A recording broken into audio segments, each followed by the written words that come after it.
Vous écoutez Après le vide, le podcast qui aborde les conséquences des violences sexistes et sexuelles sur nos vies. Je suis Romane, sophrologue spécialisée dans l'accompagnement des victimes de VSS, et je vous donne la parole sur ce podcast. Parce qu'il y a autant de vécus que de victimes, et que chaque histoire mérite d'être racontée et écoutée. Au fait, si tu souhaites soutenir gratuitement ce podcast, tu peux t'abonner sur ta plateforme d'écoute préférée et lui attribuer la note de 5 étoiles. Merci. Bonjour et bienvenue sur ce nouvel épisode d'Après le vide. Aujourd'hui, je reçois Alba, dont le témoignage m'a particulièrement touchée. Alba a grandi dans une famille dysfonctionnelle et maltraitante, subissant des agressions et des violences de la part de ses deux parents depuis son enfance, jusqu'à l'âge adulte. Alba ne s'est donc jamais sentie protégée ni même en sécurité. Elle nous raconte l'emprise malsaine que sa mère a exercée sur elle pendant des années et les conséquences dévastatrices de ces violences sur sa vie. Conduites à risque, toxicomanie, sentiment d'indignité qui l'a longtemps accompagnée. Aujourd'hui, Alba va mieux et elle se livre sur son parcours de réparation. Bonne écoute. Bonjour Alba. Bonjour. Comment tu vas ? Je vais bien, merci, et toi ? Ça va, merci. Bienvenue sur le podcast et merci de ta confiance pour venir raconter ce qui t'est arrivé. En quoi c'était... avec plaisir. En quoi c'est important pour toi aujourd'hui de venir témoigner ? C'est important parce que j'avais besoin de l'exprimer ailleurs que dans un cabinet de thérapie. Parce que ça a commencé dans un cabinet de thérapie, mais apparemment ça suffisait pas et j'en ai eu besoin pour prendre conscience de ce qui est arrivé et surtout sortir de la honte en fait. Oui. Et du coup d'en parler en tant que victime de la situation. Oui. En tout cas, ça m'aide à en sortir. À reprendre le contrôle un peu aussi peut-être, enfin le contrôle. Reprendre les rênes de ton histoire en fait. Tout à fait. Est-ce que tu peux nous expliquer rapidement, si tu veux pas forcément rentrer dans les détails, dans quel contexte t'as grandi ? Alors j'ai grandi dans un contexte chaotique, dans une famille vraiment dysfonctionnelle, qui peut paraître gypsy et originale d'un point de vue extérieur, parce que c'est un peu l'image qu'ils voulaient se donner. Avec des artistes et des intellectuels. D'accord, ouais, je vois un peu... Un truc un peu, voilà, où les gens aimaient bien parce que ça sortait un peu de l'ordinaire, un peu des marginaux et en même temps, pas complètement. Donc avec un peu style marginaux bourgeois, quoi. Ok. Entre les deux. Sauf que bon, il n'y avait pas la place pour un enfant. J'ai un grand frère et une grande sœur, donc qui étaient déjà là quand je suis arrivée. Et j'avais pas trop ma place d'enfant, hein. Il y a beaucoup de bordel à la maison, une mère qui court partout et qui bosse beaucoup, et un père qui est pas vraiment un père, dont je parlerai sûrement tout à l'heure, mais qui a pas joué son rôle vraiment paternel, quoi. Donc pas un milieu vraiment fait pour les enfants, ou c'était plutôt... je sais pas, quand tu dis artiste, etc., c'était fête avec des dérives ou... Alors, pas du tout. Enfin, non, mon frère et ma soeur, oui, mais mes parents, non. C'est surtout qu'en fait, c'était décousu. Ok. Il y avait beaucoup de discussions intellectuelles, mais on m'a toujours parlé comme un adulte, en fait. Ah oui, d'accord, donc, il n'y avait pas la place pour la douceur enfantine ou pour de la naïveté enfantine. On m'a toujours dit les choses avec un passé... mon père a un passé très, très compliqué. Et on n'a pas la même mère avec mon frère et ma sœur. Okay. Et donc moi quand je suis arrivée, très vite, d'aussi loin que je me souvienne, on m'a raconté des histoires de drogue, des histoires d'être à la rue, d'alcoolisme. Oui, donc vraiment pas du tout des sujets qu'une enfant dans ton cas devrait entendre. Tout à fait, okay. Voilà, c'est ça. Donc pas de règles, pas de cadre, pas d'interdit. Et pas de protection surtout, j'ai jamais été vraiment protégée moi. Ouais, donc tu t'es jamais sentie en sécurité finalement Jamais. Ouais. Est-ce qu'il y avait déjà un espèce de climat incestuel qui régnait chez toi ? Avec moi, oui. Avec Ouais. mon frère, ma sœur, non. Bon, comme ils sont beaucoup plus âgés, ils ont une douzaine d'années de plus. J'ai peu de souvenirs, en fait. Je partageais ma chambre avec ma sœur jusqu'à qu'elle soit majeure. Donc, je crois que j'avais 6-7 ans quand elle était majeure et Ouais, elle est d'accord. partie en prison après. Donc, c'est un peu flou tout ça, mais moi, j'ai toujours été assez sexualisée par mes parents. D'accord. Mon père faisait de la scène, j'en ai fait avec lui.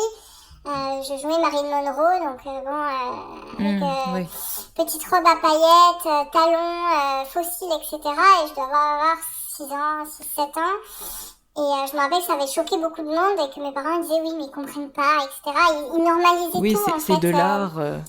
C'est ça, c'est ça. Au nom de l'art, et ben bon, c'est un peu dans l'air du temps de toute façon, au nom de l'art, on autorise beaucoup de choses. Et d'ailleurs, avec tout ce qui se passe en ce moment, L'Effronté, donc le film avec Charlotte Gainsbourg, c'était un chef-d'œuvre à la maison. Donc, ouais, d'accord. te donner un peu le truc, quoi. Oui, donc il y a vraiment ce climat qui règne où toi t'es hyper sexualisée, où en plus on te place aussi à une place d'adulte alors que t'es une enfant. Voilà, c'est ça. Est-ce que tu peux nous raconter ce que t'as vécu, s'il te plaît? Ouais. Prends ton temps, il n'y a pas de souci. Ouais, il n'y a pas de souci. Je pense que c'est imbriqué, qu'il y a beaucoup de choses qui ont été douloureuses. Et en fait, j'en ai voulu à ma mère, surtout. J'ai vraiment jamais voulu à mon père. Parce que mon père c'est un artiste flou. Ok. Et c'était toujours sa faute à la maison. Dès que j'ai commencé à reprocher des choses à ma mère, à chaque fois elle disait oui, mais c'est à cause de ton père, c'est ton père, c'est ton père, c'est ton père. Mais depuis petite, j'ai eu de la colère envers ma mère. Elle m'a envoyé je sais pas combien de psy quand j'étais petite, parce qu'elle est elle-même psy. Donc avec l'argument d'autorité, je suis psy, donc elle m'a emmenée chez des psys en disant je suis psychologue, cher confrère, ma fille est colérique, je ne sais pas pourquoi. Donc moi, les psys me disaient pourquoi t'es méchante? Ils me demandaient pas comment j'allais, si j'étais en sécurité dans la maison, etc. Ouais, t'étais directement mise en mode responsable, coupable aussi par rapport à ça, petite du coup, ouais. Exactement. Je vivais tout ça et je crois que je me souvenais pas à cette époque ce qui m'était arrivé. J'ai du mal à savoir si j'en étais consciente ou si c'était passé. En fait, j'ai du mal à définir une date. Mais c'est bizarre ce que je veux dire, mais ce qui paraît grave aux yeux des autres, parce que ma mère, elle m'ait manipulée, que je me sentais mal à la maison et tout, j'en ai parlé à beaucoup de monde. Toute ma vie. Enfin, j'ai eu l'impression, en fait, d'en parler. Mais les gens, ils disaient, mais c'est pas grave. Enfin, t'es en colère, tu te plains et tout, mais c'est vrai que tes parents sont un peu bizarres, mais c'est pas grave. Et j'ai eu même des amis de mes parents qui ont arrêté de les fréquenter en disant ta fille, elle fait trop de caprices, elle est trop méchante. Je ne viendrai plus parce qu'elle te parle mal, parce que j'insultais ma mère, etc. En fait, oui, personne ne constatait réellement tout ce qui n'allait pas chez toi et le comportement de tes parents qui n'était pas normal, en tout cas pour des parents. Et toi, tu portais vraiment ce poids de culpabilité, de responsabilité on arrête de voir tes parents parce que toi, t'es pas sympa avec eux, quoi. Exactement. Sans se demander pourquoi t'étais pas sympa avec eux, justement, oui. Exactement. Et puis ma mère arrêtait pas de dire que c'était la faute de mon père, donc c'était facile. Parce que elle se quand il me dédouanait disait aussi, non, mon père il disait oui, enfin voilà. Et donc voilà, j'ai vécu avec cette colère pendant très longtemps. Et puis j'avais ce souvenir là de prendre le bain avec mon père. Et j'arrive pas à savoir quel âge j'avais, mais je sais que ça arrivait plusieurs fois. Puis après, il faut aussi préciser que toi, tu as une levée d'amnésie traumatique qui est très récente aussi, donc c'est aussi normal que tu puisses, qu'il y ait des souvenirs qui te reviennent pas et que ce soit très flou même dans ta tête, peut-être. Voilà, c'est ça. Je sais que les scènes ne sont pas floues du tout, et je sais que ça fait longtemps que j'ai dans un coin de ma tête, mais que la honte m'empêche. C'est un peu comme si quand t'étais gamine, t'avais fait une connerie, que t'en avais honte et que tu l'assumais pas. Puis c'est très tabou. Tu disais, je vais vivre avec, mais je vais pas en parler parce qu'on va me juger. Et ça a été ça pendant très longtemps. Et est-ce que je l'avais oublié ou est-ce que un jour je me suis dit, allez, t'en parles à ton psy après des années et des années de thérapie. Mais j'ai dû en parler entre mes 20 et mes 25 ans, je pense. Où j'ai dit à mon psy, bon ben voilà, quand j'étais petite, je prenais des pains avec mon père. et me laisser jouer avec son sexe. Et ça a été très très dur pour moi de le dire à mon psy, j'avais très honte, et en fait je l'ai dit parce que j'avais des blocages de libido complets. J'avais des blocages sexuels dès que j'étais en couple, c'était terminado. Dès qu'il y avait de l'amour en fait, ouais, c'était une conséquence directe de voilà. cet acte-là, ouais. C'est ça. Et mon corps refusait, mon cerveau, en fait, il faisait pas la différence entre un couple et un père-fille, en fait. Oui. Il se disait non, c'est interdit. Donc je sais pas ce qui s'est passé dans ma tête, mais il a fallu que j'en parle, et donc ce qui s'est passé, et j'arrive pas à savoir si c'était à 4 ans, à 5 ans, à 6 ans, à 7 ans, mais je sais que j'étais suffisamment grande pour m'en souvenir. Oui. Et je sais que ça arrivait plusieurs fois, et que ma mère savait très bien parce que la porte était ouverte, et que la porte de la salle de bain donnait sur la pièce principale et qu'elle était juste à côté, et qu'elle en rigolait, et qu'elle participait, pas physiquement, mais qu'elle m'a jamais dit non, fais pas ça, en fait, elle bien, était complice. Elle était complice. Et elle a été complètement défaillante dans son rôle de mère à ce moment-là, et effectivement, elle t'a pas protégée, elle t'a pas mise en sécurité, et elle a cautionné les agressions de ton père. Voilà, alors que on pourrait dire que je le défends, etc., mais bon, je pense que mon père n'était pas trop conscient, parce que je pense qu'il était vraiment fou. Et que lui, il savait pas faire trop la différence entre ce qui était ok, ce qui était pas ok, etc., parce que ça s'est reporté sur beaucoup d'autres choses dans sa vie. Ma mère était petite, donc elle le sait. Ouais, c'est ça qui est aussi... Elle sait ce qui est bien, ce qui est pas bien. Sans jugement, je veux dire, c'est quand même quelque chose où... Enfin, tu sais faire la différence entre ce qui est acceptable et ce qui ne l'est pas, notamment quand t'es psychologue, quoi. C'est ça. Donc, c'est pour ça que je l'en veux à elle, en fait. Elle a jamais mis un stop à ça, et on en a jamais parlé. Et au fur et à mesure de la psy, pareil, levé d'amnésie sur le fait que pendant longtemps petite, je prenais ma douche en maillot de bain. Et en fait, ça m'est revenu comme ça, je me suis dit, pourquoi je prenais ma douche en maillot de bain? C'est vraiment bizarre. Tu te protégeais, et c'est de là, en fait, que ça a commencé à découler. Et puis après, j'ai décortiqué mes comportements déviants pendant mon adolescence. Enfin, il y a eu plein de choses, des histoires avec des mecs où je me préservais pas, je me protégeais pas, c'était presque un peu un comportement t'avais des conduites à risque, en fait. Exactement, des conduites à risque. Et au fur et à mesure de décortiquer tout ça, on en est arrivé à, mais attends, et c'est très très très récemment, en 2021, je dirais, que je me suis dit, mais attends, mais c'est grave ce qui t'est arrivé, c'est pas ta faute. Ouais, c'est là que tu mets vraiment le mot, c'est pas ma faute. Ouais, et ça c'est très récent par contre. Vraiment, ça a 2-3 ans, je me suis dit, mais attends, mais c'est hyper grave ce qui t'est arrivé. Pourquoi personne t'a sorti de là? Et ça a été vraiment, mais je vois des gamins partir en foyer pour 1/10 de ça, quoi. Ah, c'est clair. Tu vois? Donc pourquoi les services sociaux ils sont pas intervenus? Pourquoi il y a personne qui s'est dit, attends, il y a un problème? Pourquoi personne n'a creusé? Et surtout, pourquoi moi j'en ai pas parlé? Parce que j'avais l'impression que c'était ma faute et qu'on me dit, ah, la petite salope, alors que j'avais 5 ans, tu vois. C'est clair, non mais oui, déjà toi t'avais honte en plus de ça, même si c'était quand même quelque chose qui était dans un coin de ta tête pendant très longtemps visiblement, mais où tu te sentais indirectement responsable, je pense, en plus de ça. Puisque, comme tu viens de le dire, c'est ça, c'est que il y a 3 ans, tu te dis, mais c'est pas ma faute, je suis pas coupable de ce qui m'est arrivé. C'est ça. Et je pense que ça s'est ajouté. J'ai été avec un mec pendant quelques années qui était très jaloux, maladif, et qui me faisait ressentir la honte même d'être allé chez le gynéco, tu vois. Ah, il y a un gynéco homme qui t'a touché, t'es dégueulasse, tu me dégoûtes, il a 50 ans. Donc je pense qu'en fait, toutes ces choses-là, toutes ces mauvaises rencontres ont fait que ça m'a mis dans la tête que c'était ma faute. Il y a plein de choses qui se sont accumulées, ouais. Ouais. Et du coup, quand t'allais voir justement le psy les premières fois, est-ce que t'as mis le terme inceste, toi, dessus? Ou justement, c'est là, très récemment, du coup, quand il y a eu la levée d'amnésie, que t'as pu poser ce terme? C'est très récent. Parce que même avec mon psy, il m'a beaucoup aidé, hein, c'est lui qui m'a fait ouvrir les yeux sur ma mère très rapidement. Ouais. J'ai mis beaucoup de temps à couper les ponts. Je pense que même ça l'exaspérait, mais bon. C'est d'orientation psychanalytique, donc il l'a jamais dit, mais il a jamais posé le mot inceste, lui. Quand je lui ai dit, il a rien dit, il a dit d'accord. Et on a continué. Il m'a pas dit, il faut porter plainte, il m'a pas dit, c'est très grave ce que vous avez vécu, parce que, bon, on pourrait le reprocher, mais c'est pas son orientation psy, donc bon, c'est pas comme ça qu'il travaille. Donc c'est au fur et à mesure de lire des témoignages, des choses comme toi tu fais, des groupes, voilà, quand la parole se libère comme ça, où je me suis dit, attends, mais c'est ce que j'ai vécu. Parce que pour moi, comme il n'y avait pas eu pénétration, comme il n'y avait pas eu de viol, c'était plutôt moi qui étais incestueuse, tu vois. Oui.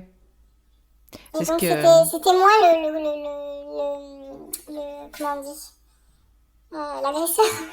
Ouais, non mais t'as vraiment intégré le fait que t'étais responsable et coupable alors que c'est pas du tout le cas. Et justement, c'est parce qu'il y a le tabou et la honte qui se mettent en place, et surtout quand t'es une enfant de 5, 6, 7 ans, que tu te rends compte que ouais, c'est peut-être pas normal, mais peut-être que tu l'as cherché aussi. Enfin, C'est ça. c'est Puis ce ma que mère je était dis très pas du tout jalouse que c'est ça. Hein. Ouais, tout à fait, mais c'est ça. Et ma mère était très jalouse de la relation avec mon père que j'avais. Elle m'a déjà traité de salope parce que mon père m'avait mis en avant plus qu'elle sur une avant-première au cinéma ou des trucs où il était très fier de moi quand il parlait de moi et pas d'elle. Mais il faut savoir que mon père, il a jamais aimé ma mère et que c'était ma mère la sortie de la merde. Elle adore le dire, hein, mais elle s'occupait de lui quand il était à la rue et que ses enfants allaient partir à la DAS. Ouais. Et du coup, c'était un peu le pacte avec le diable. En échange, il était obligé de rester avec elle jusqu'à la fin, quoi. Sinon, Ouais, c'était donc lui, ça c'est l'enfoiré. pareil, c'est pas super sain non plus comme Ça comme l'a jamais, relation. de base, ça l'a jamais été. Rien n'a jamais été sain dans cette famille, vraiment. Des fois, j'y pense avec le recul, maintenant que j'ai coupé les ponts, que mon père est décédé, que mon frère aussi est décédé, et j'ai très très peu de liens avec ma sœur. Il y a rien qui va. Rien, vraiment, il y a rien qui va. Ils n'ont aucune intelligence de protection, aucune conscience des choses. Tout était déviant, en fait, vraiment. Ouais, rien n'était de toute façon adapté pour toi, enfant. Absolument pas. Pas de protection, pas de sécurité. Et quand j'allais la chercher chez des copines, ma mère est quelqu'un de très orgueilleux, c'est une vraie perverse narcissique, très orgueilleuse. Quand je disais, mais chez mes copines, c'est comme ça, il y a des règles, et c'est, ouais, mais tu verras, tes copines, elles seront malheureuses plus tard, ouais, ses parents, en fait, ils ont ça, et elle me sortait des pathologies psy, tu vois, qui étaient pas vraies. Ouais, mais de toute façon, nanani, elle m'inventait des trucs, ouais, de toute façon, sa mère, elle va chercher les fringues de sa fille dans les poubelles, enfin, des mensonges, vraiment, où elle les faisait passer pour des monstres, et elle était très manipulatrice et très forte là-dedans, et comme elle avait cet argument d'autorité de psy, ben moi, je la croyais, en fait. Oui, tu la croyais tout en étant quand même assez dans... Enfin, en lui rentrant dedans aussi, je trouve pas l'expression en fait, adéquate. C'est ça.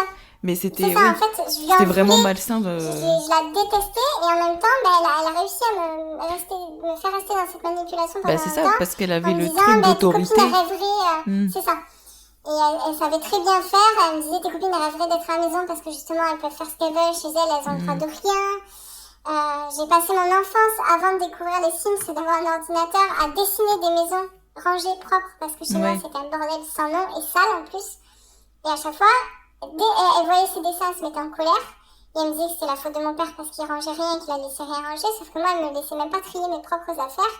Jeter mes propres affaires, je pense qu'elle a une espèce de syndrome de Diogène. Ouais. Donc ça a été le chaos comme ça, où je vivais dans un truc qui m'étouffait pendant toute mon enfance, quoi. Et mon adolescence. T'as pu en parler de tout ça à des proches Alors, j'en ai parlé à une de mes meilleures amies et je m'en souvenais pas. D'accord. Il y a apparemment quelques années. Et puis, mais en fait, mes amies d'aujourd'hui sont toujours sont celles que j'avais quand j'étais en maternelle. Ok. Donc, je les remercie du fond du cœur d'exister parce que c'est elles qui m'ont tiré vers le haut. Les parents de mes meilleures amies m'ont pris sous leur aile. Leur maman m'a pris sous son aile très souvent quand ma mère était hospitalisée, parce que ma mère en plus n'a jamais pris soin d'elle, donc elle se retrouvait toujours avec des trucs super graves et bien crades, et je me retrouvais dans la merde toute seule avec mon père qui n'était pas foutu de s'occuper de moi. Elle me prenait sous son aile, j'ai souvent dormi chez elle, etc. Et elle savait. Elle savait pas, mais elle se doutait que ça allait pas, et surtout elle voyait que c'était dysfonctionnel. Ouais. Donc elle essayait, de m'apporter quelque chose. Mes amies, elles ont toujours été indulgentes avec moi parce que je pouvais avoir un comportement assez tyrannique et peste, parce que je devais sortir sûrement la haine que j'avais. Et en même temps, elles me protégeaient toujours. Je me suis fait racketter à l'école. Ma mère m'a jamais défendue alors qu'elle le savait. Oui. C'est mes copines qui m'ont défendue, qui sont allées voir la maîtresse. Et quand la fille qui me rackettait est venue vers moi, elles se sont mises devant moi en espèce de pare-feu, tu sais, en bouclier. Et ça, je m'en souviendrai toute ma vie. Donc elles savaient que j'étais une gamine qui avait pas trop de chance, quoi. Bah, puis tu dis que t'étais peste, etc. Mais en même temps, t'as jamais eu de sécurité émotionnelle non plus et on t'a jamais appris, j'imagine, ou on t'a jamais donné l'opportunité ou même le droit de pouvoir exprimer tes émotions. C'est ça. Et surtout, c'était les autres qui ont moins de chance que toi, tu dois leur donner ce que t'as. Donc tu vois, le coup du racket, la fille elle avait moins que moi, donc c'était normal que je lui donnais mon goûter, tu vois.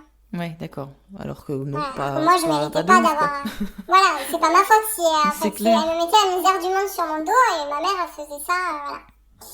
Et donc j'en ai pas parlé directement de ce que j'avais vécu. En plus j'ai accompagné une de mes amies qui avait vécu un truc un peu similaire, incestuel. Ok. Et j'arrêtais pas de lui dire faut porter plainte. Et je crois qu'à cette période-là, au collège, moi j'avais oublié ce que j'avais vécu. D'accord. Parce que j'ai pas fait le lien. Et pourtant je pense qu'en fait j'étais aussi sur son dos. Par rapport à moi, je faisais un transfert. Oui, peut-être, ouais. Et là, j'ai décidé vraiment d'en parler à mes proches pour de vrai de ce que j'avais vécu. Parce qu'en fait, depuis la mort de mon père, il y a 5 ans, j'ai commencé à dire à mes proches, vous savez, c'était pas si facile que ça de vivre avec lui parce que mon père, il était génial, alors là, c'était un génie incompris, l'artiste. Ouais. Ah oui, c'était un artiste extraordinaire. Les clichés, finalement. Au quotidien, il était psychotique, il était parano. C'est pas facile de vivre avec un artiste. Enfin, on le voit, les grands artistes, ils ont souvent été seuls, et c'est pas pour rien, ils étaient souvent invivables, quoi. Donc moi, j'ai commencé à oser le dire, à dire, mais j'ai pas dit que c'était un soulagement, mais il y avait une part de soulagement quand même dans le fait que j'aurais pu à subir tout ça. Et je disais, mais vous savez, c'était pas facile. Et à chaque fois, on me regardait, tu sais, un peu avec jugement, l'air de dire, mais elle est sérieuse là? Ouais, comment elle peut oser parler de lui comme ça, tu vois? Il y a toujours ce truc quand les gens décèdent ils sont très idéalisés, tu sais, on a tendance à plus jamais parler des défauts que les personnes pouvaient avoir, mais à les encenser justement, à dire à quel point ils étaient exceptionnels, alors que ça a beau être un proche, ça a beau être dans ton cas ton père, mais c'était pas forcément quelqu'un d'extraordinaire et d'exceptionnel, hein. C'est ça. Il avait de très bons côtés, il avait des choses vraiment, on avait un lien vraiment fort. Et de l'autre, il fait partie de mes traumas, et puis au quotidien, c'était dur, et ma vie de femme a été très difficile, le regard sur mon corps a été très difficile, en partie à cause de lui, parce qu'il reluquait mes copines, parce qu'il était toujours en train de reluquer tout le monde, et que moi, je savais pas comment... T'as la petite fille qui veut plaire à son père, et en même temps, c'est incestuel, donc en même temps, il faut pas faire les choses, il me jugeait, Enfin, il y a j'ai eu beaucoup de mal à trouver ma voie, il me disait, c'est ça que tu veux faire, mais c'est de la merde, ça. Il fallait toujours que je sois, voilà. Et donc, j'ai commencé un peu à en parler à mes proches comme ça en disant que j'avais souffert. Après, quand je suis partie vivre à l'étranger, je suis revenue. Et là, c'est à l'étranger que je me suis rendu compte que c'était très grave parce que j'ai pris du recul. Ouais. Et quand j'ai eu la confrontation avec ma mère, donc mon père était déjà décédé, je l'ai trouvé insupportable et j'en ai parlé. J'ai dit à mes proches, mais elle est invivable. Et une amie qui est une de ses meilleures amies à la base, qui a toujours travaillé avec elle, qui a travaillé 30 ans avec elle, qui est ma marraine de cœur, m'a dit mais t'as raison, elle est insupportable et je le vois maintenant. Et il y a un truc qu'elle m'a dit qui m'a fait un bien fou, c'est qu'elle m'a dit je suis désolée parce que je l'ai toujours défendue elle quand elle me disait que t'étais insupportable, et aujourd'hui je me rends compte que c'est toi qui avais raison. Et là je me suis dit putain, enfin. Ouais, là toi aussi ça te permet de t'ôter quelque chose, un poids que tu portes depuis longtemps. T'as même pas à quel point c'est... Waouh, je suis validée. Je suis reconnue. On voit que je dis pas de la merde depuis 30 ans, quoi. Oui, c'est le cliché un peu de je suis pas folle, en fait. C'est ça. Écoutez-moi. Ça. Exactement. Et ça, c'était il y a 2 ans à peu près. Et là, cette année, il y a eu un enchaînement de choses qui ont fait que je pouvais plus vivre comme ça. Et je pouvais plus continuer à avoir des contacts avec ma mère. Et elle a fait une énième remarque sur le sexe devant tout le monde au restaurant, devant mon copain, parce qu'évidemment, devant mon conjoint, il fallait qu'elle détruise tout ce que j'ai, il fallait qu'elle s'accapare tout ce que j'ai. Oui. Voilà, et elle le fait encore aujourd'hui, donc j'en parlerai après, mais pour montrer à quel point elle s'accapare ce qui m'appartient. Elle a fait une énième remarque hyper gênante, et là, mon cerveau, il a dit stop. Il a dit stop, c'est plus possible. Ouais, là, c'était la goutte de trop... c'est la goutte de trop, c'est terminé. J'avais pas été bien quelques mois avant et je lui avais dit le mot inceste et j'avais vu qu'elle avait fait du style purée, elle s'en souvient, quoi. Mais on n'était pas allé plus loin parce que j'étais pas prête à en parler, mais j'ai vu qu'elle avait un regard coupable, Mais pas un regard, oh mon Dieu, mais qu'est-ce qui s'est passé? Parce qu'elle a rien, elle a fait juste aïe, ou quelque chose comme ça, tu Merde, vois. elle se rappelle que j'ai couvert son père, en fait. C'est ça. Et donc, ce truc au restaurant, ça a été le stop. Et de là, la semaine d'après, j'en ai parlé à ma marraine de cœur, qui m'a cru tout de suite. Ouais. Et ça m'a vraiment fait du bien. Pourtant, c'est son amie à la base, hein. Et qui m'a dit, bah écoute, moi je te crois, quoi. Oui, elle t'a validé, elle t'a vraiment soutenue. Qu'est-ce que tu vas faire? Ouais. Je lui ai dit que j'allais sûrement porter plainte et tout. Bon, après, voilà. Après, je suis allée voir mon parrain, qui est à la base un ami de mon père, et pas de ma mère. Qui m'ont donné l'impression qu'ils ne me croyaient pas trop. Donc ça m'a fait mal. Ouais, j'imagine. Ils m'ont dit qu'ils me soutenaient, etc., qu'ils tombaient des nues, etc., mais bon. Et j'en ai parlé à qui? J'en ai parlé à ma sœur. Ma sœur qui me croyait pas au début, et puis après qui, bon, elle a jamais travaillé sur elle, donc elle est déjà ensevelie sous ses traumas. Oui. Mais ça a juste rouvert les siens, en fait. Elle m'a pas dit que ça lui était arrivé, mais par contre, je lui ai dit que ma mère m'avait fait croire toute mon enfance que ma sœur m'avait attouchée quand j'étais petite. Ok. Donc elle était choquée, et moi je n'ai aucun souvenir de ça, et je suis persuadée que ça n'est pas arrivé. Ouais. Donc en fait, ma mère, elle s'est me monter contre tout le monde, contre mon frère, contre ma sœur, contre mon père. Elle voulait être la sauveuse, et puis les autres, c'est des merdes, quoi. Et quand je disais que ma mère veut s'accaparer tout ce que j'ai, bah qu'est-ce qu'elle a fait? Parce que quand je lui ai, quand elle m'a envoyé un message, elle m'a dit mais ça va pas et tout, je lui ai dit c'est fini maintenant, je ne te couvrirai plus, je ne te protégerai plus, je vais dire à tout le monde ce que j'ai vécu. Elle a paniqué, elle a appelé tout notre entourage pour savoir si je les avais appelés pour leur demander. Et je le sais parce que quand je suis allée récupérer la clé de ma chambre et quelques affaires chez elle pendant qu'elle n'était pas là, elle avait un cahier sur son lit. Et elle savait très bien que je devais aller dans sa chambre parce que la clé de ma chambre était dans sa chambre. Pour des raisons, voilà. XY. J'ai lu ce cahier et il y avait marqué heure par heure les personnes qu'elle avait appelées et ce qu'elles avaient dit. Mais une psychopathe. Donc 8 heures. Donc, un cahier sur lequel elle avait noté 8 heures, appel machin, non, Alba ne l'a pas appelé. 9 heures, appel machin, oui, Alba l'a appelé, lui a raconté qu'elle allait porter plainte, nanani, nanana. Et donc, elle parle de mon parrain, ont beaucoup de mal à croire les propos d'Alba. Ah ouais, alors, donc est-ce là, que c'est vrai ou pas? Parce qu'elle savait que j'allais lire ce truc. Oui. Et comme elle est manipulatrice, ça se trouve c'est pas vrai, mais je me suis dit, ah ouais, d'accord, ok. C'est tellement vicieux. Donc, mon parrain, à moi, elle se l'a accaparé, quoi. Alors qu'à la base, elle est même pas amie avec eux, c'est des amis de mon père, quoi. Donc, ouais, elle appelait vraiment en mode ne la croyez pas, elle va venir vous raconter des conneries, faut surtout pas se mettre de son côté. Comme une victime, en pleurant, oh là là, non, j'ai rien vu. Ah oui, parce que quand je lui ai dit par SMS, j'arrêterai de te couvrir, elle m'a répondu par SMS, la seule chose dont je suis coupable, c'est de n'avoir rien vu. Alors qu'elle participait. Et je l'ai appelée. Puis surtout, t'as des souvenirs, quoi. Ah, mais mes souvenirs sont clairs.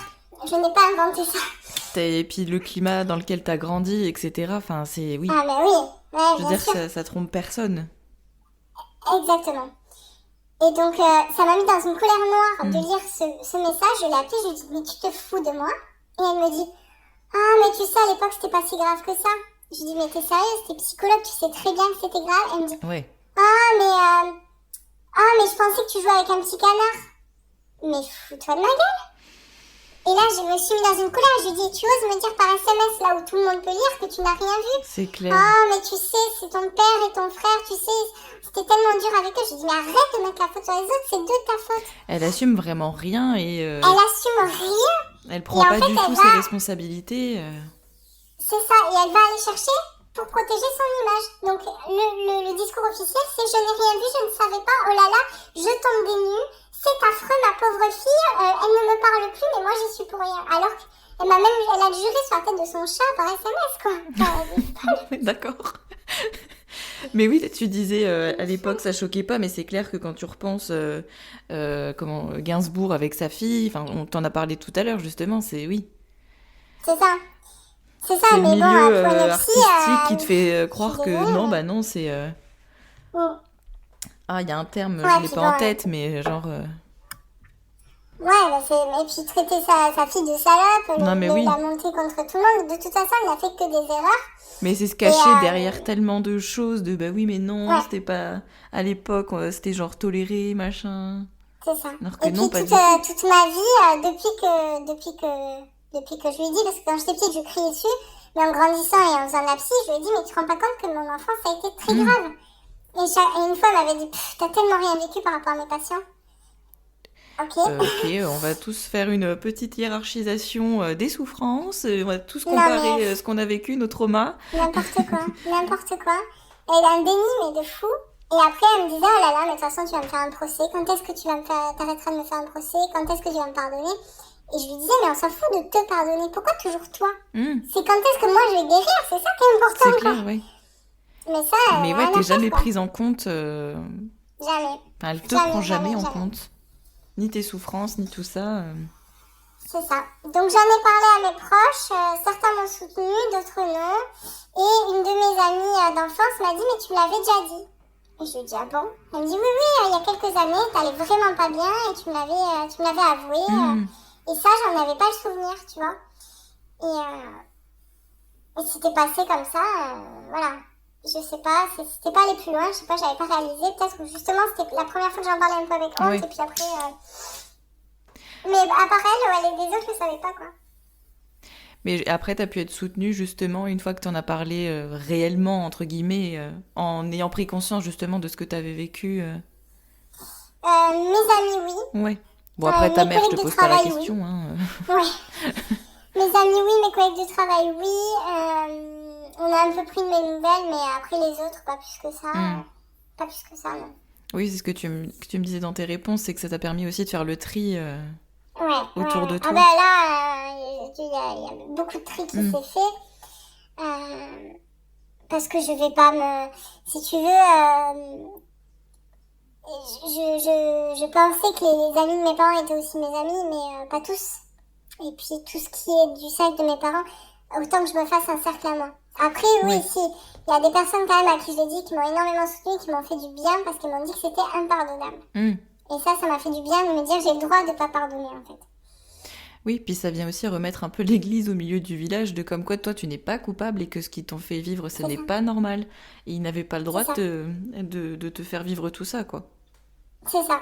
Et plusieurs personnes m'ont dit, mais ta mère est folle, et ça aussi, ça m'a fait du bien de me dire, waouh! C'est enfin reconnu. Ouais, voilà. Donc, ouais, ça fait du bien, et elle a toujours essayé de se faire passer pour la sauveuse, et que les autres restaient des souillons, alors que bon,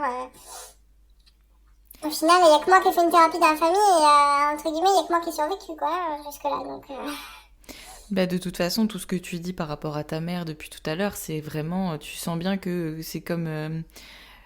elle a vraiment un peu toutes les stratégies de l'agresseur, en fait. C'est vraiment... Tout à fait.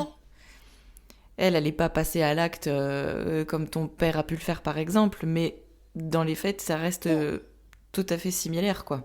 Et c'est comme si... Et encore, je me demande si... C'est de la violence psychologique, ça c'est sûr. Il y a énormément de violence psychologique, il y a de l'abus, et bon, j'avais commencé le MDR, mais je me suis arrêtée parce que je pense que j'étais pas avec la bonne personne. Mais j'ai des flashs étranges, et surtout quand il y a des rapports sexuels, et voilà, j'ai des flashs qui arrivent, et je sais pas si c'est des souvenirs ou si c'est une construction mentale, mais je me demande s'il n'y a pas des choses que ma mère m'a fait qui sont pas encore remontées. Mais ça, va savoir, parce qu'elle m'a déjà fait suffisamment de mal pour justifier que je sois blessée, que je sois écorchée. Mais est-ce qu'il y a plus que ça, je sais pas. Ouais, donc tu te poses aussi des questions par rapport à ça en ce moment. Ouais, parce que j'ai fait plusieurs cauchemars où elle me tenait les poignets et elle me touchait des parties du corps et je hurlais de ne pas me toucher et elle me disait je fais ce que je veux avec un regard hyper pervers. Et je sais que ça fait bien 10 ans que ma mère ne peut pas me toucher, je ne fais pas la bise. Ouais. Qu'elle ne peut pas, si elle me frôle le dos, j'en ai la gerbe, tu vois. Donc, je ne sais pas. Alors que mon père, j'avais aucun mal à lui faire des câlins, etc. Donc, ouais, à voir du coup si tu poursuis peut-être après le MDR avec quelqu'un avec qui tu te sentiras peut-être plus en confiance aussi. Ouais, on verra si j'en ai besoin dans ma vie. On verra, ouais. Surtout si ça revient effectivement souvent comme ça. Ouais. Ah oui, les cauchemars, dès que j'étais façon, dès que j'ai commencé, voilà. tu m'as parlé de stress post-traumatique de toute façon, et ça correspond aussi à ces flashbacks, à ces cauchemars, etc. C'est ça. Il y a des flashs, il y a des cauchemars, il y a un trouble anxieux généralisé. Ah oui, et il y a une chose aussi. Ma mère m'a toujours menacée de se suicider depuis que je suis petite. Ouais, donc... Dès que je faisais une crise, même quand j'avais 5-6 ans, elle me disait « Tu veux que je me suicide ? Comme ça réglera tes problèmes. » Tu sais, elle faisait vraiment la victime. Alors que, en gros, comme ça, en plus, tu porterais la responsabilité de sa mort, quoi. Exactement. Formidable. Exactement. Donc je pense que c'est pour ça aussi que j'ai pas coupé les ponts pendant très longtemps. T'avais peur, j'avais peur qu'elle se suicide. Et quand j'ai coupé les ponts, j'ai dit à mes proches qui habitent dans le même village qu'elle, si ça se trouve, vous allez la retrouver morte. Mais pas du tout, elle vit très bien. Et là, j'ai quand même mis plus de 30 ans à me dire, mais en fait, elle vit très bien sans moi. Donc j'aurais pu couper les ponts il y a longtemps, quoi. T'aurais pu couper les ponts, mais elle a tout fait pour que tu le fasses pas en te faisant vivre sous la peur, sous la menace. Ça, tu t'as pas à t'en vouloir là-dessus, puisqu'elle a tout fait de toute façon pour que tu penses que si tu partais définitivement de sa vie, elle allait mourir et tu porterais justement la responsabilité de son suicide, quoi. Donc, c'est ça. Alors qu'elle est tellement narcissique, elle est tellement imbue d'elle-même qu'elle le fera pas, quoi. Donc j'ai un rapport à la mort comme ça où j'ai peur de perdre mes proches et pourtant j'ai quasiment plus de famille, hein, donc ils sont presque tous morts. Mais voilà, j'ai toujours peur que ce soit ma faute, j'ai toujours peur... tu portes encore beaucoup de culpabilité et de responsabilité, en fait, un peu sur tous les plans de ta vie, j'ai l'impression. Ouais, ah oui, mais même au quotidien, et là je travaille avec un psy, quand je me fais agresser, je travaille dans le social, donc ça arrive, quand je me fais agresser par un usager qui est à bout de nerfs, et je mets la faute sur moi. Et oui, tu te demandes ce que t'as fait, etc. Voilà, donc c'est encore aujourd'hui difficile pour moi parce que une fois j'avais été avec un compagnon violent et pervers narcissique, hein, évidemment, qui m'avait vraiment poussé à bout et je l'avais giflé et derrière il m'avait tabassé. Il m'avait vraiment tabassé, j'étais couverte de bleu et je l'ai dit à mes parents et ma mère m'a dit quoi ? Ah t'as porté le premier coup, c'est toi qui es responsable. Alors que tu l'as giflé certainement parce que tu avais déjà de très bonnes raisons et qu'à un moment donné, on arrive à plus contrôler nos réactions. C'est une réponse et c'est une conséquence aux violences que tu devais déjà subir avant, en fait. Ah, mais c'est quelqu'un ce mec a fait énormément de mal. Je sais que dans mon entourage, il a été avec d'autres filles qui ont été victimes après de violences avec lui, physique, verbale, manipulation. C'est quelqu'un qui est connu pour ça. Et moi, on me disait, mais je comprends pas ce que tu fais avec, ce mec, il a fait énormément de mal. Et parce que, justement, je croyais que je méritais pas mieux, quoi. Et quand mes parents, derrière, m'ont dit que, en gros, je le méritais parce que je l'avais giflé, mais alors là, voilà, c'est toujours ma faute, quoi. Oui, c'est ça, tu viens encore porter une nouvelle responsabilité, une nouvelle culpabilité qui, pourtant, n'est pas du tout associée à toi, quoi. C'est ça. Quelles conséquences ça a eu tout ça sur toi ? Tout à l'heure, tu parlais justement que dans ton adolescence, tu avais des conduites à risque. Tu parlais aussi de blocage sexuel dans tes relations. Alors, j'ai eu des relations déviantes avec des pervers, des personnes qui étaient déviantes elles-mêmes. Beaucoup de mal à me poser, beaucoup de mal à réaliser que je méritais d'avoir une vie posée. Ouais. Un système nerveux qui était complètement alerté, donc toxicomanie, conduite à risque, j'ai fait des comas éthyliques. Ok. Je traînais avec des personnes peu recommandables parce que pour moi, les gens qui étaient dans des maisons toutes propres, toutes clean, j'avais pas ma place en fait. Oui. Et j'aurais été rejetée, je me sentais souillée, moi je me suis toujours sentie, plus maintenant, mais c'est très récent, mais je me suis toujours sentie sale en fait. Sale et salie, et j'avais l'impression que j'allais être jugée, que j'allais être rejetée. Donc j'étais toujours avec des personnes qui me respectaient pas, qui comme si tu méritais pas justement, parce qu'on t'a toujours fait croire ça en fait. T'as été conditionnée pour te dire que tu méritais pas quelque chose de bien, d'être respectée. C'est ça. Même quand j'étais petite, je voulais être vétérinaire, ma mère disait à tout le monde que j'avais pas les capacités alors que je les avais complètement. Qu'on m'avait proposé de sauter une classe et tout ça, et c'était jamais assez bien, quoi. Oui, c'est venu détruire aussi ta confiance en toi, l'estime que tu te portais aussi. Enfin, ça vient de toute façon détruire tous les plans perso. Hein. C'est ça. J'ai fait de la phobie scolaire. Grande absentéisme. J'étais la plus grande absente du collège et ensuite du lycée. Pourtant, Et personne s'est j'avais une des inquiété. meilleures notes.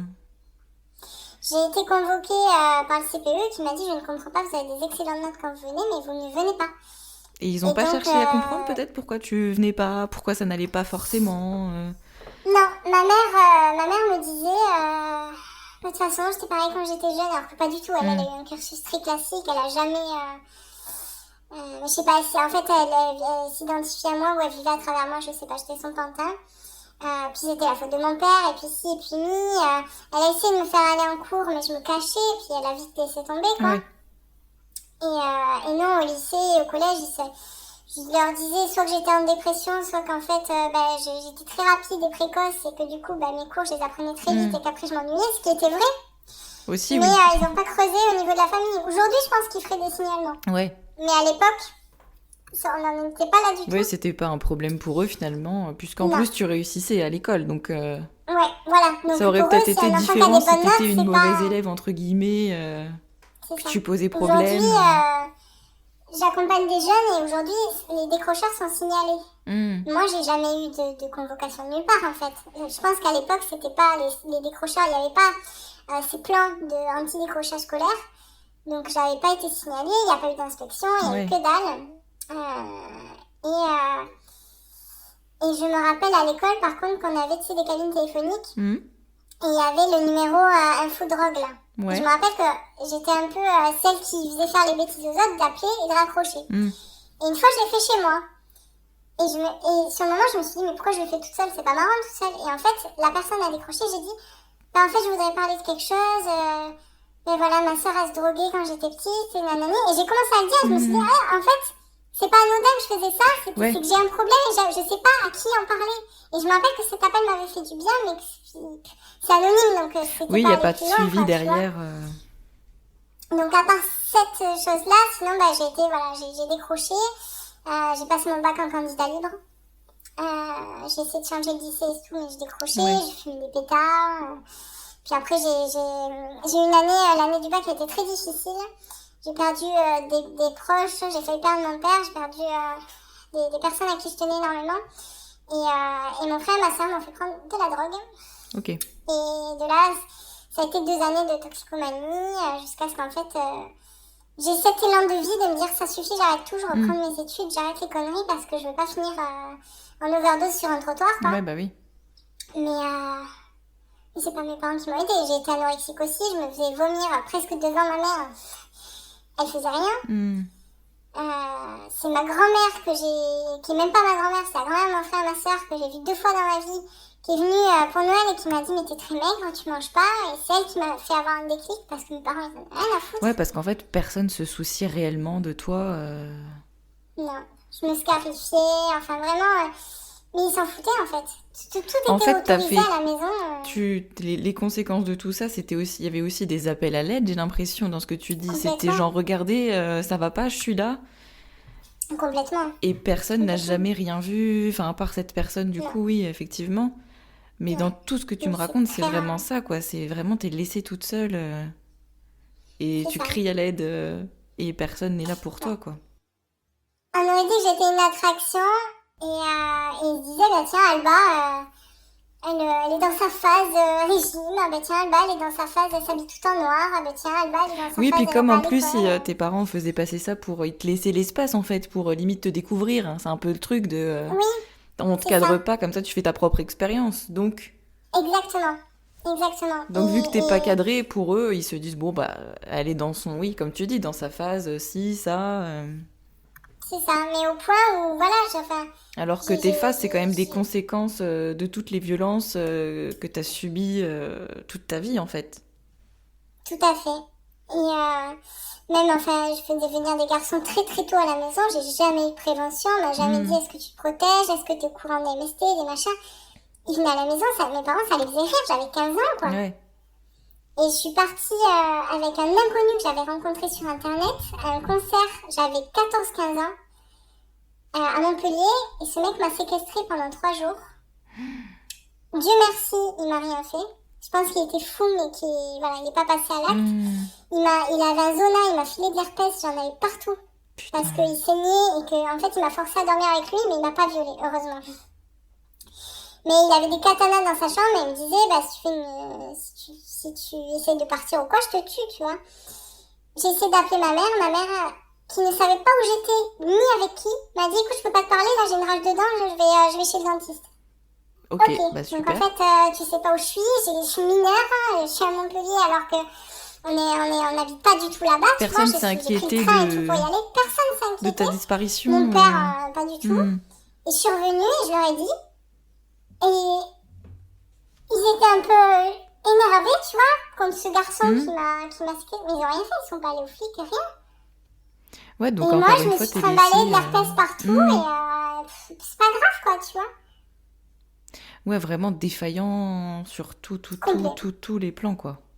Sur toute la ligne, alors que ma mère se faisait passer pour l'intellectuelle du village. Non, mais c'est ça qui est quand figure même d'autorité, hyper paradoxal. C'est vraiment ta mère a quand même la posture de psychologue. Enfin, qui donne des conseils aux autres. tu t'attends à ce autres, que, oui, intellectuellement, elle puisse reconnaître et être présente pour toi, etc. Et pas du tout. Enfin, c'est.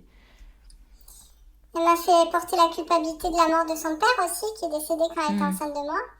Et tout de suite, elle m'a dit, une naissance, une mort, hein. Ouais, donc c'est ma faute, quoi, super. Non, mais donc c'est je me ça. suis Même avant demandé que tu si naisses. c'est pour ça qu'elle me détestait, en fait. Est-ce que c'est parce que je lui ai fait perdre son père Mais tu lui as pas fait perdre ton père. Ouais, non, complètement, mais c'est ce qu'elle m'a mis dans la tête, quoi. Non, mais c'est ça, donc, même avant que tu naisses, t'étais enfin... déjà coupable et responsable de quelque chose pour lequel, encore une fois, et ça s'ajoute à tout le reste, tu n'avais pas apporté cette responsabilité, ni cette culpabilité. C'est ça. Et à côté de ça, devant tout le monde, elle fait la généreuse. Bah oui, c'est ce que... Dès que j'avais une copine qui venait à la maison, t'adoptes quand tu veux, elle s'occupait de tout le monde, elle faisait des cadeaux, elle m'a acheté toute ma vie. Ouais. Elle me payait, on se faisait des week-ends de spa, machin. Quand je voulais qu'elle m'achète un truc, elle me l'achetait. Elle m'a toujours acheté, en fait. Il n'y avait pas d'amour, mais c'était toujours... ouais. C'est ça. Et même quand j'ai coupé les ponts, elle m'a dit je t'aime inconditionnellement. Je lui ai dit mais pas moi. Moi, mes conditions, c'est de ne pas avoir été agressée et manipulée. C'est des conditions. Je ne vais pas t'aimer inconditionnellement, quoi. Donc elle croit qu'elle-même, elle s'est persuadée que c'était une mère aimante. Elle a persuadé tout le monde alors qu'elle m'a complètement détruite, quoi. Mais c'est ça, parce que devant les autres, elle se faisait passer pour la mère idéale, la mère parfaite, attentionnée envers toi, et qu'en fait, dans l'intimité de la vie familiale, c'était totalement différent. Mais ça, de toute façon, peu importe l'agresseur, j'ai envie de te dire, ils ont tous ce truc de double face, en fait, de se montrer d'une telle façon pour que personne ne soupçonne quoi que ce soit, et que dans la vie privée, en fait, ce soit l'enfer. Tout à fait.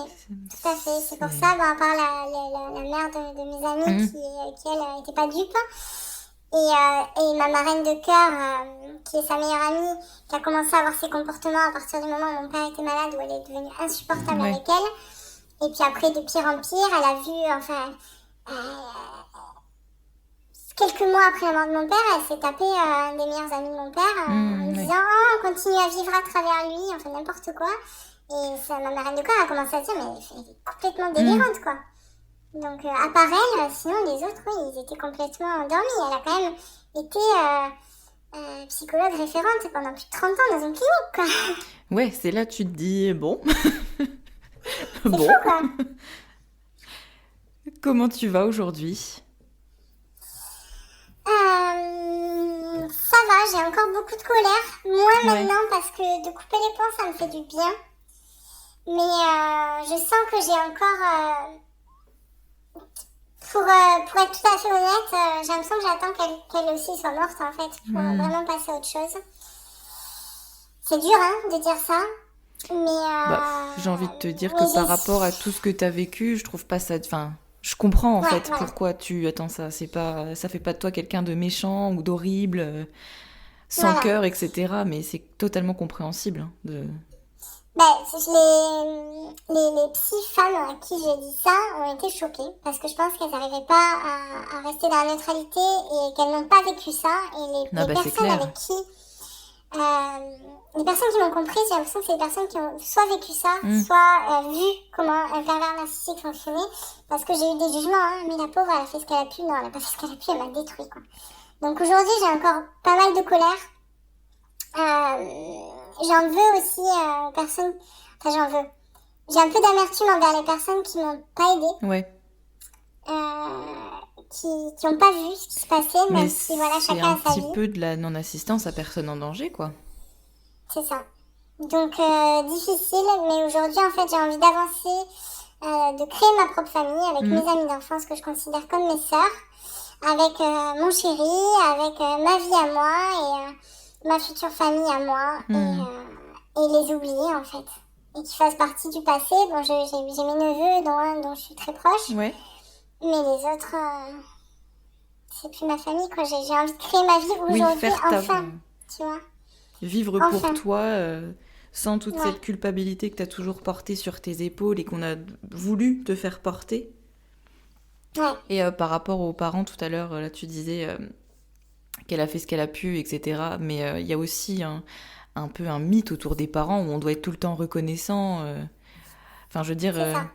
si tu parles mal de tes parents, tout de suite, on va te reprendre et dire « Ouais, mais non, genre, ils ont fait ça pour toi. » Mais non, mais ça reste des êtres humains, au-delà d'être des parents, qui ont des failles aussi, des défauts. Bon, dans tout cas, c'est plus que des défauts, c'est clairement de la maltraitance. Mais c'est vrai que même quand tu tends à dire, que ton père te saoule, par exemple, pour rester dans un truc très basique, on va te dire « Oui, mais non, s'il a un tel comportement, mais il a quand même fait ça pour toi. » Alors que non, on s'en fout, on n'a pas à les sacraliser, quoi. Tout à fait. Et dis-toi que j'appréhende, si elle doit être hospitalisée, elle est en EHPAD et tout, moi je mettrai pas un euro, je suis désolée. Et c'est de la responsabilité, légalement, c'est de la responsabilité des enfants. Et j'appréhende. J'appréhende parce que si ça se passe, je sais pas comment je vais faire. Mais... Rien n'est pensé dans des situations pareilles. C'est ça, j'appréhende parce que si elle se retrouve à être increvable, ça va être long pour moi. C'est horrible à dire, hein, mais... Et elle a fait pareil avec sa mère, alors qu'elle a vécu un millième de ce que j'ai vécu, mais elle en voulait à sa mère, mais pour des trucs vraiment beaucoup moins graves, et ça a été pareil, quoi. Donc voilà, ça c'est un truc qui me pèse aussi des fois où je me dis, je sais pas comment je vais faire, et j'ai prévenu mes proches quand je leur ai dit, je vous préviens, je ne m'occuperai pas d'elle quand elle sera incapable de s'occuper d'elle-même, et ils m'ont dit, t'inquiète pas, c'est pas à toi de le faire, on trouvera des solutions. Oui, non, c'est clair, et puis c'est toi qui prends cette décision, et peu importe ce qu'on en pense, elle doit être respectée, et c'est pour te faire du bien aussi, quoi. Ouais. Est-ce que tu as un message à faire passer aux personnes qui vont écouter cet épisode ? Oui, si vous avez vécu la même chose, les choses qui m'ont fait énormément de bien, c'est « je te crois, c'est pas ta faute, tu n'as pas à avoir honte, et si tu as besoin d'en parler, fais-le. » Et il y aura toujours des gens qui vont t'écouter, même s'il y a des gens qui t'écouteront pas, qui sont pas capables de comprendre, tu vas trouver des personnes qui vont t'écouter. Bah merci beaucoup, Alba. Avec plaisir, merci à toi.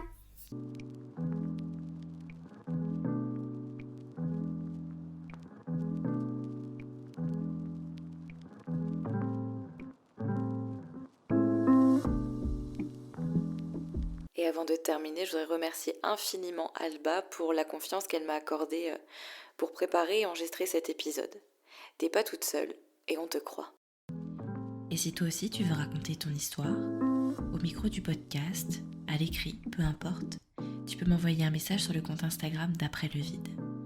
À bientôt pour le prochain épisode.